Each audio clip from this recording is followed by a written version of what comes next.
we only started last year. Last year was the first year, and a lot of that work is done in conjunction with rehabilitation. Again, trying to maximize these for dollars. We don't want to go in there if we can help it.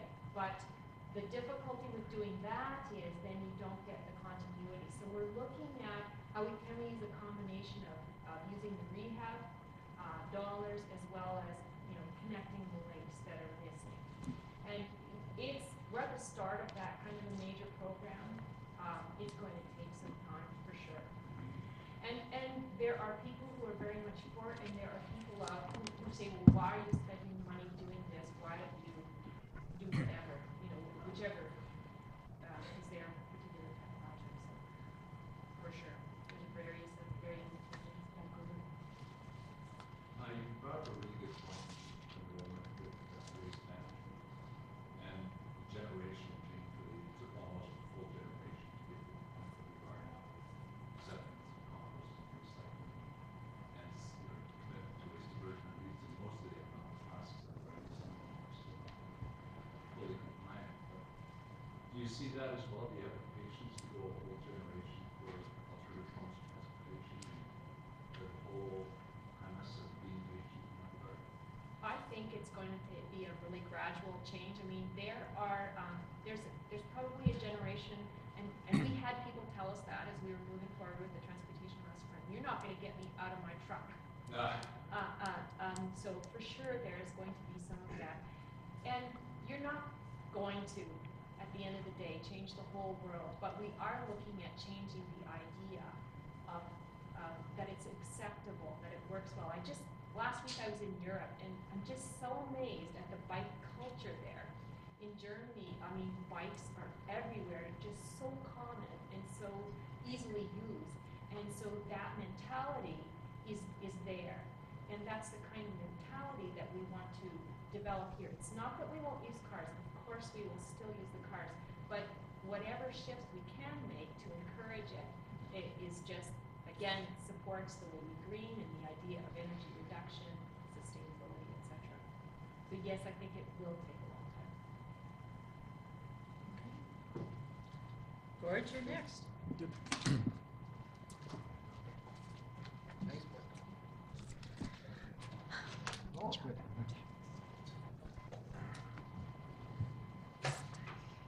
Hi, I'm Gordon Jackson, the Director of the Policy Section, and my section has responsibility for, administering the way to go Edmonton's municipal development plan.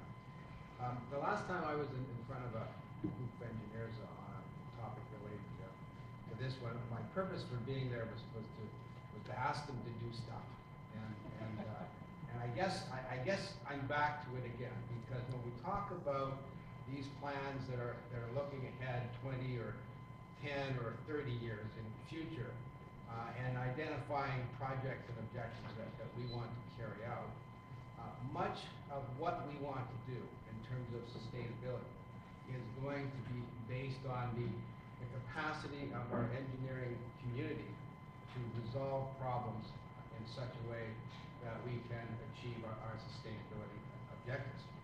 So in my presentation, which I'll just go, whoops, I've got to keep myself organized. Okay. The way we grow is our municipal development plan, and I've synthesized the goals of the plan down to something that's a little bit more compressed, and that is to strategically use land, infrastructure, and resources to become more compact, livable, healthy, and sustainable. And the next slide is said by some to be the only interesting or useful information for the municipal development plan, particularly the developers, because it is a map that assigns development rights via a statutory plan to developers. And our particular plan identifies a number of areas that are policy areas for us. The downtown and downtown core area, mature areas, planned and developing neighborhoods, and these are the approved neighborhood and area structure plans. Industrial areas are separated out as our urban growth areas, and the urban growth areas are the areas right now where there are no approved area structure plans, but where area structure plans are authorized to proceed. I've added the River Valley because anybody who's from Edmonton knows just exactly how distinct it is and how important it is to this community. Now, Jim had mentioned it earlier, but in terms of compact development, we have a couple of very clear directions in the plan. It's rather simple, really, and that is that 25%, a minimum target of 25% of our housing is to be in mature areas, the downtown mature areas, and associated with LRT stations and transit centers. Although I think that might be cheating a bit.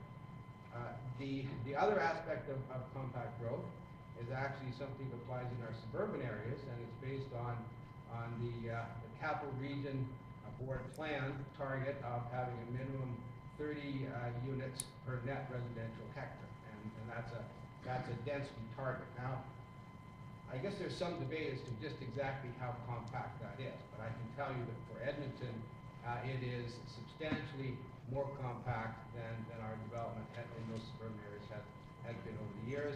And perhaps 10 years from now, we will adjust these targets, but I suspect that that density of 30 units per net residential hectare will be tough to achieve.